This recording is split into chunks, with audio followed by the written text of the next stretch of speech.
सुप्रभात। हमारे प्यारे बच्चों, हमारे जितने भी शिक्षक बंधु और हमारे अभिभावक बंधु और हमारे अन्य उपस्थित जितने भी हमारे सहयोगी साथी लोग हैं, प्यारे बच्चों, आज हम पढ़ेंगे जैनेंद्र कुमार को पढ़ेंगे, जिन्होंने भाग्य और पुरुषार्थ लिखा है।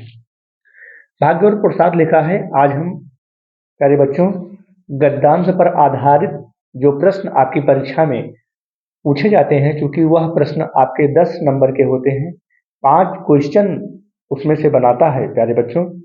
तो हम उन क्वेश्चनों पर जो भी आपकी बुक में जो क्वेश्चन दिए गए हैं, आज हम उन प्रश्नों की हम व्याख्या करेंगे। प्यारे बच्चों, थोड़ा सा 2 मिनट में हम इनके साहित्यिक परिचय को जान लेते हैं। जैनेंद्र कुमार का जन्म प्यारे बच्चों 1905 में हुआ था, अलीगढ़। और इनकी जो पहली कहानी है, क्योंकि जैनेंद्र कुमार कहानीकार हैं, जैनेंद्र कुमार एक बहुत बड़े कहानीकार के रूप में हिंदी साहित्य में माने जाते हैं।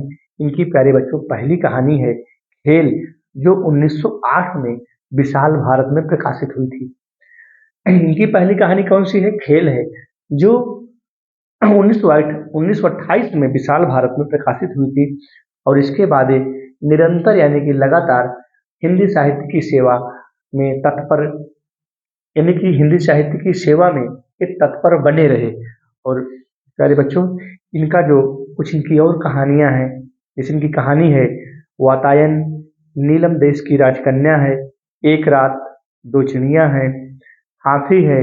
और इनके प्यारे बच्चों, ये तो इनकी हो गई कहानियां।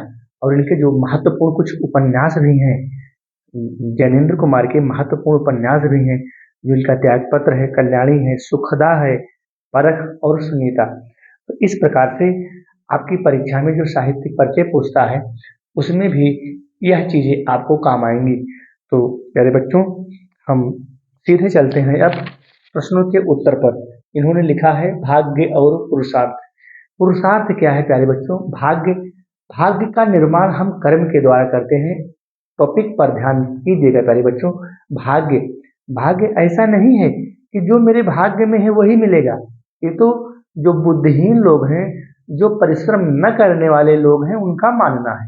भाग्य का निर्माण तो हम कर्म के द्वारा लिखते हैं। जो हम कर्म करेंगे प्यारे बच्चे, जो हम परिश्रम करेंगे, उसके द्वारा मेरे भाग्य का निर्माण होता है। कर्मण्येवाधिकारस्ते मा फलेषु कदाचित्। पहले कर्म करिए, फल की प्रतीक्षा बाद में करिए। जो कुछ लोग मानते हैं कि भाई लोगों भैया जो भाग्य में है वो मिलेगा। अरे भाग्य में क्या है भाई? जब हम कर्म ही नहीं करेंगे, जब हम परिश्रम ही नहीं करेंगे, जब हम खेत में बीज ही नहीं बोएंगे, तो क्या धरती माता अपने आप हमको अन्न दे देंगी? ऐसा नहीं है प्यारे बच्चों। तो हम अपना भाग्य हम अपने भाग्य का निर्माण स्वयं करते हैं। बस एक लाइन में समझिएगा हम मेरे कोटेशन को प्यारे बच्चों।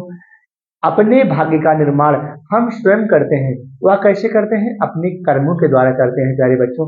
जब हमारा कर्म अच्छा रहेगा तो हम मेरे भाग्य का निर्माण भी अच्छा होगा। जब मेरे कर्म ही खराब रहेंगे, हम कर्म अच्छे नहीं करेंगे, हम चोर बनेंगे, हम डाकू बनेंगे, हम आतंकवादी बनेंगे, तो हमारे उस प्रकार के कर्म होंगे, तो हमें उन लोगों की संगति मिलेगी। जब हम अच्छे कर्म करेंगे, अच्छा परिश्रम करेंगे, अच्छी पढ़ाई करेंगे, बिजनेस करेंगे, अच्छी कृषि करेंगे, तो उसका परिणाम हमको उस रूप में मिलेगा। और जब हम इसके विपरीत, जब हम उसको अलग रूपों में करेंगे, उसका परिणाम हमको उस रूप में मिलेगा। पुरुषार्थ क्या है? पुरुषार्थ जो हम परिश्रम करते हैं, जो अपने धैर्य के साथ, परिश्रम के साथ प्यारे बच्चे, जो हम पुरुषार्थ करते हैं, जो हम कहा नहीं गया है कि पुरुषार्थी वही है, परिश्रमी व्यक्ति वही है जो अपने तन मन से, शरीर से अपने पुरुषार्थ में यानी कि अपने कार्य में लगा रहे, उसी को कहा जाता है पुरुषार्थ। यानी कि परिश्रम करने वाला, वह परिश्रम कैसा हो? धैर्य के साथ परिश्रम हो, पूरी विनम्रता, सहानुभूति और धैर्य के साथ हो, उसको हम कहते हैं पुरुषार्थ। भाग्य भाग्य और पुरुषार्थ आज हमारा यही टॉपिक होगा। तो प्यारे बच्चों, हम सीधे आते हैं आपके प्रश्नोत्तर पर। प्रश्नोत्तर को आप ध्यान दीजिएगा। हम एक एक प्रश्न का आपको हम व्याख्या आज हम पढ़ाएंगे। और यह पाठ परीक्षा की दृष्टि से प्यारे बच्चों बहुत ही इम्पोर्टेंट और उपयोगी पाठ है जैनेंद्र कुमार का। जैनेंद्र जो है हमारे कहानीकार के रूप में प्यारे बच्चों माने जाते हैं। इनकी पहली कहानी है खेल, जो 1928 में भारत भारती में है, जो 1928 में प्रकाशित हुई थी। ठीक है, तो प्यारे बच्चों इसका आपको ध्यान देना है। जो इनकी कहानी खेल है वो सॉरी वो विशाल भारत में 1928 में प्रकाशित हुई थी। तो हम आते हैं प्यारे बच्चों, जैसा कि हम पहला क्वेश्चन ऐसे पूछता है कि संदर्भ सहित व्याख्या। तो प्रस्तुत गद्यांश हमारी पाठ्य पुस्तक हिंदी के भाग्य और पुरुषार्थ नामक पाठ से अवतरित है और इसके हमारे जो लेखक हैं ज्ञानेंद्र कुमार हैं। इन्होंने अपने इस भाग्य और पुरुषार्थ में जो हम सभी लोगों को बताने का प्रयास किया है।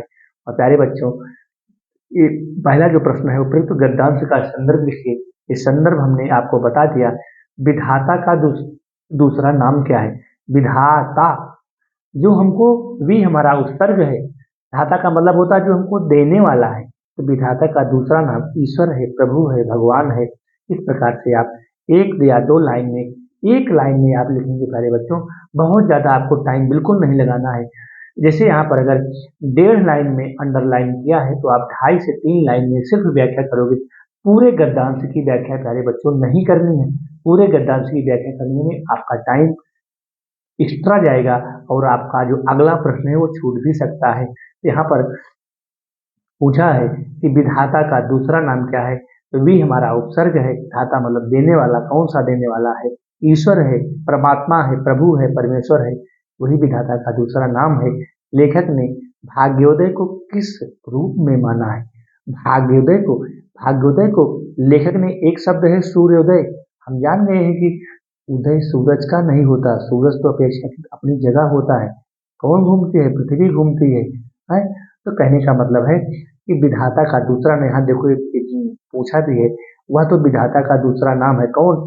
सर्वांतर्यामी और सार्वकालिक, वही जिसको सर्वांतर्यामी, जो सब जगह व्याप्त है, सर्वांतर्यामी उसको कहा गया है। सर्वांतर्यामी यानी कि सर्वांतर्यामी, सर्वांतर धन अंतर्यामी, सर्वांतर सर्व धन अंतर धन यामी। इस प्रकार से इसको हम संधि के माध्यम से प्यारे बच्चों तोड़ सकते हैं और उसका हम अर्थ निकाल सकते हैं। तो यहाँ पर लेखक ने भाग्योदय को किस रूप में माना है? लेखक ने भाग्योदय को किस रूप में माना है? लेखक ने भाग्योदय को सूर्योदय के रूप में माना है। इस प्रकार से हमें सुबह की पहली किरण, प्रभात की पहली किरण हमको दिखाई पड़ती है और हमारे जीवन में संचार होता है। उसी प्रकार से यहाँ प्यारे बच्चों, जो लेखक ने भाग्योदय को किस रूप में माना है? लेखक ने भाग्योदय को सूर्योदय के समान माना है। देखिए यहाँ पर लिखा भी है ना, रुख सूरज की तरफ हो जाए, यही उसके लिए सूर्योदय है। ऐसे ही मैं मानता हूँ कि हमारा सुख सही भाग्य की तरफ हो जाए, इसी को भाग्योदय कहा जाता है। भाग्योदय का निर्माण प्यारे बच्चों हम अपने कर्मों के द्वारा करते हैं। जिससे अगर आपको हम पढ़ा रहे हैं गद्य, जब आप इस पाठ को 2 बार 3 बार पढ़ेंगे, अच्छा सा रिवीजन करेंगे और जब तुम्हारी परीक्षा में इस पाठ से कोई प्रश्न आएगा तो आप अपनी उत्तर पुस्तिका में अच्छे से संकलित कर सकते हैं, दर्शा सकते हैं और आप अच्छे अंक को प्राप्त कर सकते हैं। तो ये आपका कर्म ही तो है। जब आपने अच्छा कर्म करोगे तो अपनी उत्तर पुस्तिका में आप दर्शा लोगे इन उत्तरों को, और जब दर्शा लोगे तो आपको परीक्षा के द्वारा अंक मिल जाएगा। तो आप यही तो कहो कि भाई हमारी भाग्य में था तो हमको अच्छे अंक मिले। यह आपका परिश्रम है। भाग्योदय का निर्माण परिश्रम से होता है। अगला प्रश्न है प्यारे बच्चों, भाग्य विधाता का दूसरा नाम है। इस पंक्ति का आशय स्पष्ट कीजिए। भाग्य विधाता का दूसरा नाम है। भाग्य विधाता, विधाता वही अर्थात अंतर्यामी, जिसको हम ना तो देख सकते हैं, सिर्फ महसूस कर सकते हैं। जो हमारे ईश्वर है, जो हमारे प्रभु है, जो हमारे परब्रह्म परमेश्वर हैं, उन्हीं का दूसरा नाम है। भाग्य विधाता का दूसरा नाम है। भाग्य विधाता का दूसरा नाम है। भाई भाग्य प्यारे बच्चों हमने बता दिया कि भाग्य का निर्माण कर्म से होता है। जब हम अच्छे कर्म करेंगे तो हमको अच्छे गुण, संगति, सारी चीजें मिलेगी। जब हम खराब कर्म करेंगे तो उसका असर जब हम दुर्जनों का साथ करेंगे तो उसका प्रभाव हमें अलग मिलेगा। जब हम सज्जनों का साथ करेंगे तो उसका प्रभाव हमें अलग मिलेगा। वही यहाँ पर लेखक ने बताया है कि भाग्य विधाता का दूसरा नाम है। विधाता का मतलब ईश्वर, प्रभु, परमात्मा, परमेश्वर, ये तो हो गए हमारे विधाता। अभाग्य, तो जब हम प्रभु का नाम लेंगे, प्रभु का स्मरण करके ही प्यारे बच्चों तो हम अपने भाग्य को लिखते हैं। जैसे मान लीजिए हम सुबह स्कूल आते हैं, अब वहाँ हम प्रार्थना करते हैं। क्या प्रार्थना करते हैं कि वह शक्ति हमें दो दया निधे, कर्तव्य मार्ग पर डट जावे। हे प्रभु हमें ऐसी शक्ति दीजिए, ऐसा ज्ञान दीजिए कि हम अपने कर्तव्य पथ पर डट जाएं और अपने कार्यों को अच्छे और सुचारू रूप से कर सकें। हैं? ऐसी शक्ति हमें देन दाता, मन का विश्वास है।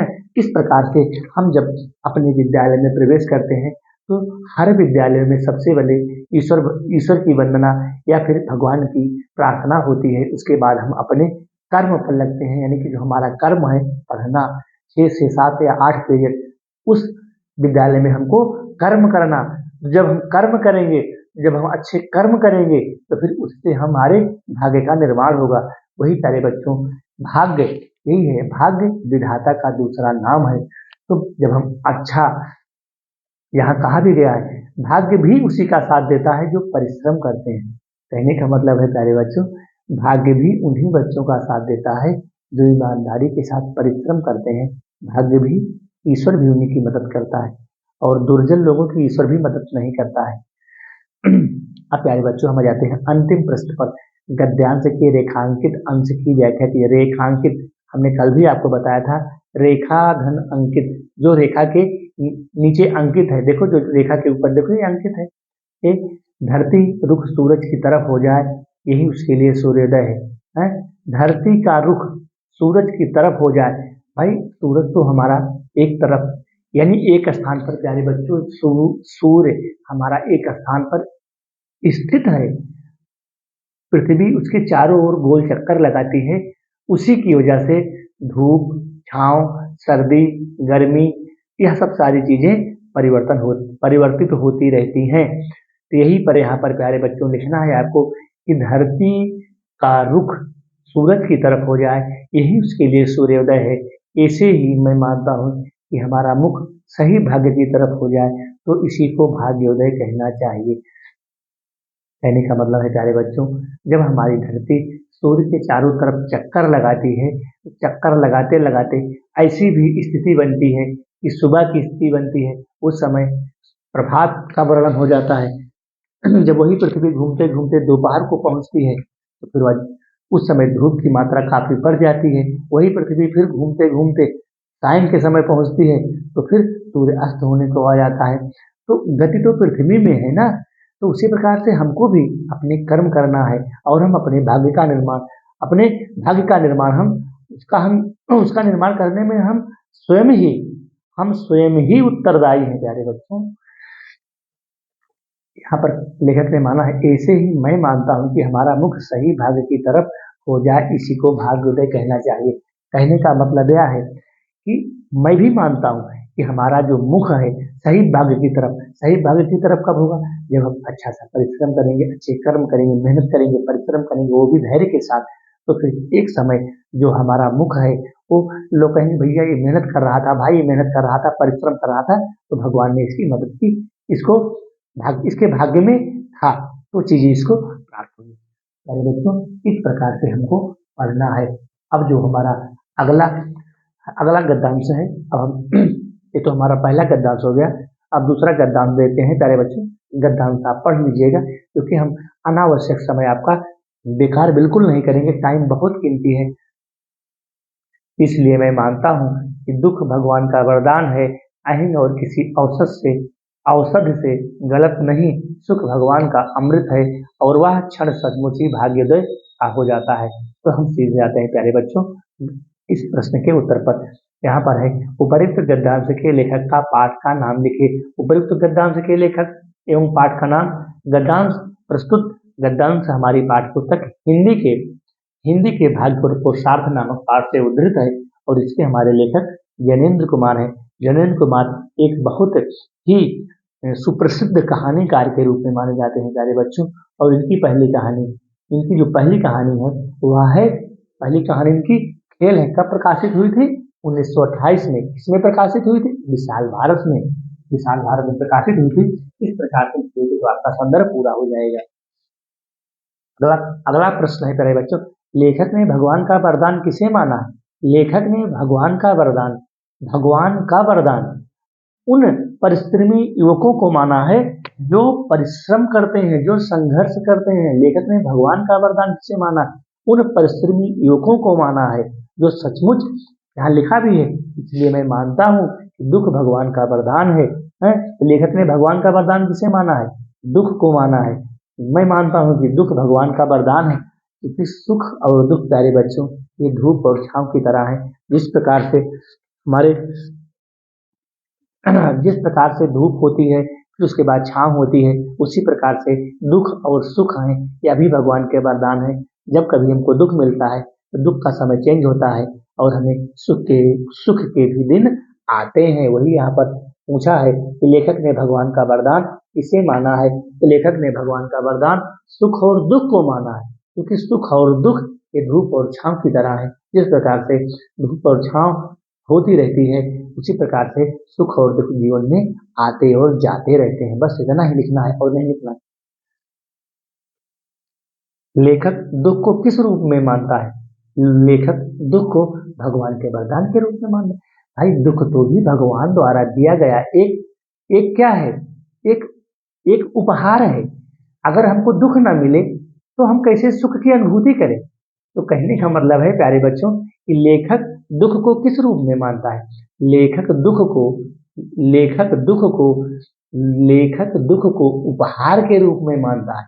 आज हमारे लिए दुख है तो वही दुख शाम तक चेंज होगा, 2 दिन में चेंज होगा, 2 महीने में चेंज होगा, परिवर्तित होगा, और वही दुख परिवर्तित होकर के सुख में बदल जाता है, तो हमें सुख की अनुभूति मिलती है। लेखक के अनुसार भाग्योदय कब होता है? लेखक के अनुसार भाग्योदय कब होता है?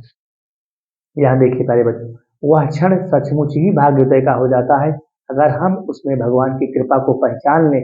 उस क्षण यह सरल होता है कि हम अपने से मुड़े और भाग्य के सम्मुख हों। कहने का मतलब है कि लेखक दुख को किस रूप में मानता है? लेखक दुख को उपहार के रूप में मानता है। लेखक के अनुसार भाग्योदय कब होता है? लेखक के अनुसार भाग्योदय जब हम परिश्रम करेंगे, परिश्रम के सम्मुख होंगे, हैं, और हम सज्जन लोगों का साथ करेंगे, तभी लेखक के अनुसार भाग्योदय होगा। भाग्योदय कब होगा? भाग्योदय तब होगा, भाग्य का उदय जब होगा, यानी कि भाग्य का उदय तब होगा जब हम सज्जन लोगों का साथ करेंगे, हैं, और खुद हम अपना परिश्रम करेंगे, तो वही समय जो होता है वो भाग्योदय होता है। भाई जब हम परिश्रम करेंगे, तो जब हम परिश्रम करते करते हमको क्या होगी? सफलताएं मिलेंगी, वही भाग्योदय माना जाता है प्यारे बच्चों। अगला प्रश्न है गद्यांश के रेखांकित अंश की व्याख्या। अब यहाँ है, इसलिए मैं मानता हूँ कि दुख भगवान का वरदान है। तो प्यारे बच्चों आपको लिखना है कि जो सुख और दुख ऐसे पहलू हैं जो या भगवान के उपहार हैं, और जिस प्रकार से धूप और छांव होती रहती है, उसी प्रकार से जीवन में सुख और दुख भी आते और जाते रहते हैं। अहंग और किसी औसत से गलत नहीं, मतलब कहने का मतलब प्यारे बच्चे कि हम सभी लोगों को, जितने भी हमारे प्यारे प्यारे बच्चे हैं, जितने भी हमारे अभिभावक बंधु हैं, शिक्षक बंधु हैं, किसी को अहंकार की भावना अपने मन में नहीं लानी चाहिए। अहंग और किसी औसत से, औसत का मतलब होता है दवा, यानी कि जिस प्रकार से हमको दवा निरोगी बनाती है, उसी प्रकार से हमको अहंकार से मुक्त होना है। यानी कि हमको अपने जीवन में, अपनी लाइफ में अहंकार को नहीं लाना है, क्योंकि अहंकार से खुद का विनाश होता है। जिस प्रकार से प्यारे बच्चों रावण का अहंकार था और उसका अहंकार टूटा, और वह भी इतिहास के पन्नों में लिखा गया।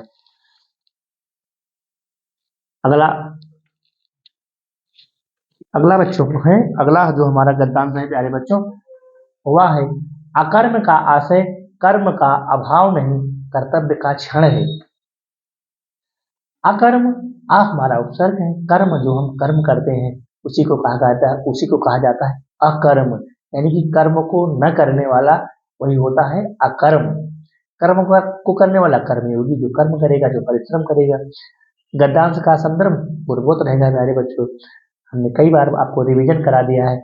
प्रस्तुत गद्यांश हमारी पाठ्य पुस्तक हिंदी के भाग्य और पुरुषार्थ नामक पाठ से उद्धृत है, और इसके हमारे लेखक जैनेन्द्र कुमार जी हैं। जैनेन्द्र कुमार कौन है? एक कहानीकार के रूप में सुप्रसिद्ध माने जाते हैं, और इनकी पहली कहानी खेल है 1928 में विशाल भारत में प्रकाशित हुई थी। जना आपको संदर्भ में लिख देना है। आपने इतना लिख दिया, परीक्षक जो उत्तर पुस्तिका को चेक करता है ना, उसको भी पता चल जाएगा बच्चे ने मेहनत किया है। अकर्म का क्या आशय है? अकर्म, कर्म न करने वाला, कर्म को न करने वाला वही अकर्मी होता है। जो कर्म को नहीं कर सकता, जो कर्म को जानता ही नहीं है, जो अपने कर्तव्य को नहीं जानता, वही क्या है? अकर्म।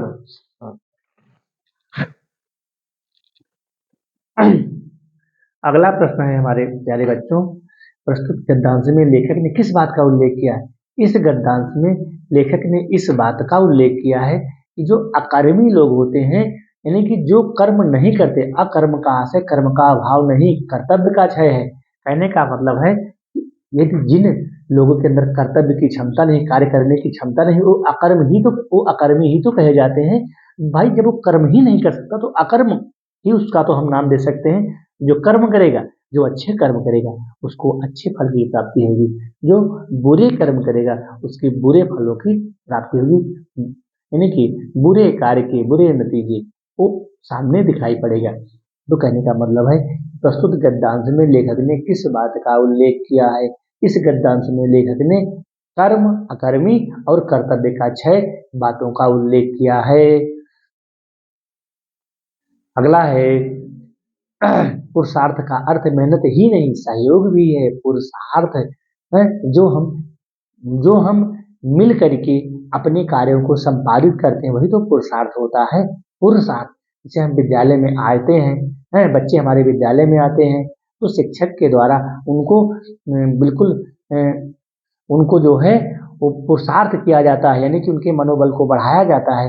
मेरे बच्चों आपको मेहनत करना है, परिश्रम करना है, इतने घंटे पढ़ना है, उनको मोटिवेशन दिया जाता है, प्रेरणा दी जाती है। वही है प्यारे बच्चों कि पुरुषार्थ का अर्थ मेहनत ही नहीं, सहयोग भी है। मेहनत तो ठीक है, मेहनत तो जुड़ा ही है, लेकिन उसके साथ हमारा सहयोग भी है। किसका सहयोग है? जो हमारे शिक्षक बंधु हैं, जो हमारे प्रधानाचार्य बंधु हैं, उनके सहयोग के माध्यम से हमारे बच्चे अच्छा पठन पाठन करने में सफल हो पाते हैं। गद्यांश के रेखांकित अंश की व्याख्या प्यारे बच्चों देख लो। अकर्म का आशय कर्म का अभाव नहीं, कर्तव्य का क्षय है, यानी कि जो हम कर्तव्य करते हैं उसका भी क्षय होता है। अगर हम अकर्मी हैं, हमको कर्म करना नहीं आता है, हम अपाहिज हैं, जो गीदड़ होते हैं, जो परिश्रम नहीं करते हैं, जिनके मन में हमेशा अवसाद की स्थिति भरी होती है, वही है वो अपने कर्तव्य का विनाश करते रहते हैं, अपने कर्तव्य को प्यारे बच्चों क्षय करते रहते हैं। वही कहा गया है कि कर्मण्येवाधिकारस्ते मा फलेषु कदाचित्, कर्म करिए, फल की प्रतीक्षा मत करिए, फल तो आपके आके कदम चूमेगा प्यारे बच्चों। इस प्रकार से बिल्कुल प्यारे बच्चों डरना नहीं है आपको। इस प्रकार से आपको गद्यांश की व्याख्या और 5 के 5 अगर आपने प्यारे बच्चों पाठ का नाम और लेखक का नाम आपने पकड़ लिया तो बाकी के 4 प्रश्न इस प्रकार से आप सजा के लिख दोगे कि परीक्षक को 10 में 10 अंक देने को मजबूर होना पड़ेगा। सुंदर राइटिंग के साथ 2-2 लाइन छोड़ करके व्याख्या को आप अच्छे ढंग से लिखना है। अगला गद्यांश है प्यारे बच्चों, पुरुषार्थ वह है जो पुरुष को सप्रयास रखे। पुरुषार्थ मतलब जो हम मेहनत करते हैं, जो हम परिश्रम करते हैं, वह भी किसी का सहयोग लेकर के किसी के साथ में है, तो पुरुष को सप्रयास, यानी कि पुरुष तो हमेशा सप्रयास में लगा रहता है। हमारी महिलाएं भी सप्रयास करती रहती हैं कि हम अपने कर्तव्य पथ पर आगे बढ़ते रहें और साथ साथ अपना जीवन भी व्यतीत होता रहे। यही अगला प्रश्न है प्यारे बच्चों, उपयुक्त गद्यांश के लेखक पाठ का नाम जो कि पूर्ववत है उसको बता ही दिया है। लेखक के अनुसार पुरुषार्थ क्या है? पुरुषार्थ क्या है? जो हम अपने, यानी कि पुरुषार्थ वही है जो हम अपने कर्तव्य पथ पर बिल्कुल प्रयासरत होकर के, ऐसे ध्यान दीजिएगा, यानी कि हम अपने कर्तव्य पथ पर प्रयासरत होकर और सहयोग के साथ अपने कार्यों को संपादित करें, वही क्या है? हमारा पुरुषार्थ है। ध्यान दीजिएगा प्यारे बच्चों, लेखक के अनुसार पुरुषार्थ क्या है? पुरुषार्थ वह वस्तु है, पुरुषार्थ वह चीज है जो पुरुष को बिल्कुल प्रयास के साथ, सप्रयास यानी कि प्रयास के साथ और सहयोग, यानी कि जो भी हमारे शिक्षक बंधु हैं, जो भी हमारे मैम बंधु हैं, उनके सहयोग से हम उस प्रयास को हम सकारात्मक दिशा की ओर ले जाते हैं, वही क्या है, हमारा पुरुषार्थ है। गद्यांश में लेखक ने किस भाव को व्यक्त किया है? गद्यांश में लेखक ने किस भाव को व्यक्त किया है? तो इस गद्यांश में लेखक ने यह व्यक्त किया है कि बिल्कुल हम अपने अपने जीवन को सप्रयास रखें और सहयोग यानी कि सहयोग के साथ यानी कि सहयोगियों के साथ हम अपने जीवन को आगे बढ़ाते रहें। अगला प्रश्न है प्यारे बच्चों, पुरुष अपने अहंग से वियुक्त होता है तभी भाग्य से संयुक्त होता है। कहने का मतलब है प्यारे बच्चों कि जब पुरुष के अंदर अहंकार से मुक्त होकर वियुक्त, बी हमारा उपसर्ग है और युक्त यानी कि वियुक्त यानी कि उसके अंदर अहंकार न हो। वियुक्त का मतलब होता है प्यारे बच्चों अहंकार की भावना ना आए। कहने का मतलब यह है कि जब पुरुष अपने अहंग से विमुक्त होगा या वियुक्त होगा यानी कि उसके अंदर अहंकार की भावना बिल्कुल होनी ही नहीं चाहिए, यानी कि अहंकार ना के बराबर हो, तभी भाग्य से वह जुड़ पाता है। आगे लिखा है कि तभी भाग्य से संयुक्त होता है। संयुक्त का मतलब है जुड़ना, मिलाप, मेल जोल। यानी कि कहने का मतलब यह है प्यारे बच्चों, जब हमारे मन मस्तिष्क में अहंकार जैसी भावना नहीं आएगी, तभी हम उस परम ब्रह्म परमेश्वर परमात्मा से हम संयुक्त रूप से हम जुड़ सकते हैं और हमारा उसका मेल हो सकता है। गद्यांश के रेखांकित अंश की व्याख्या रेखांकित अंश यही है प्यारे बच्चों, पुरुषार्थ हुआ है जो पुरुष को सप्रयास रखे, यानी कि पुरुषार्थ करने का मतलब है पुरुष हर समय अपने प्रयासों में लगा रहता है और उन प्रयासों के साथ साथ दूसरे का सहयोग भी प्राप्त करता रहता है। ऐसा नहीं है कि मान लीजिए आप पढ़ाई कर रहे हो तो आपकी पढ़ाई के साथ साथ प्यारे बच्चों जो हमारे शिक्षक बंधु हैं, जो हमारी मैम है, जो हमारे प्रधानाचार्य हैं, जो हमारे विद्यालय के कर्मचारी हैं, आपके साथ वो भी तो लगे रहते हैं। वही है, साथ ही संयुक्त भी रखें, यानी कि इन सबको लोगों का सहयोग और सहभाव भी आपके उस पुरुषार्थ में, उस आपके कामयाबी और आपके मंजिल तक वह पुरुषार्थ ले जाता है। बहुत अच्छी व्याख्या प्यारे बच्चों। इस प्रकार से हम आपको एक एक शब्द को तोड़ करके बता दे रहे हैं। वीडियो को आप रिपीट करके पढ़ लेना। अगला हमारा जो गद्यांश है उसको आप पढ़ लीजिएगा। इच्छाएं नाना हैं और नाना विधि हैं। नाना का मतलब अनेकों प्रकार। व्यक्ति की इच्छाएं प्यारे बच्चों अनंत होती हैं, व्यक्ति की इच्छाएं कभी पूरा नहीं होती हैं। ईमान चला, जिस दिन व्यक्ति की इच्छाएं पूरी हो जाएंगी ना, फिर वह शून्य अवस्था में चला जाता है। उसको हम क्या कहते हैं, ऋषि मुनि। उसको फिर न तो धन से मतलब होता है और न उसको सिर्फ उसका लिंग उस परम ब्रह्म परमेश्वर से जुड़ जाता है। उसी को कहा जाता है क्या है? इच्छा का समापन, इच्छाओं का अंत। इच्छाओं का अंत फिर वहां पर हो जाता है। लेकिन हम सभी यहाँ लेखक के कहने का मतलब है कि इच्छाएं नाना है, इच्छाएं विभिन्न प्रकार की हैं, नाना प्रकार की हैं, अनेकों प्रकार की हैं। आज हम पढ़ रहे हैं, कल को हमको नौकरी मिल जाएगी। भाई नौकरी मिल जाएगी तो फिर अच्छी सी शादी भी होनी चाहिए और शादी के लिए फिर पढ़ी लिखी लड़की भी होनी चाहिए। ये तो इच्छा है। आज हम पढ़ रहे हैं, ठीक है, आज आप लोग पढ़ रहे हो, मान लीजिए सबको नौकरी नहीं मिलती है तो लोग उस हिसाब से अपना शादी विवाह रचाते हैं। और जिसको नौकरी मिल गई फिर भाई ढूंढता है कि हमारी पत्नी भी पढ़ी लिखी हो, हम दोनों लोग कमा के। तो इच्छाएं बढ़ती गई ना। अभी तो थी कि चलो ठीक है भाई, हमको नौकरी मिल जाए तो हम अच्छा सा अपना घर परिवार बसा लेंगे। फिर जब उसको नौकरी मिल जाती है तो वही जो व्यक्ति होता है सोचता है यार मेरी अगर पत्नी भी पढ़ी लिखी मिल जाए तो हम दोनों लोग कमाई करने लगेंगे। फिर जब भाई दोनों लोग कमाई करने लगेंगे उसके लिए फिर गाड़ी भी चाहिए, 4 चक्का 4 व्हीलर भी चाहिए। फिर भाई क्या है, बेटा और बेटी भी चाहिए। तो फिर उसके बाद क्या है, बेटा बेटी की पढ़ाई भी चाहिए, उनके लिए मकान भी चाहिए। तो प्यारे बच्चों, व्यक्ति की इच्छाएं नाना प्रकार की हैं, नाना प्रकार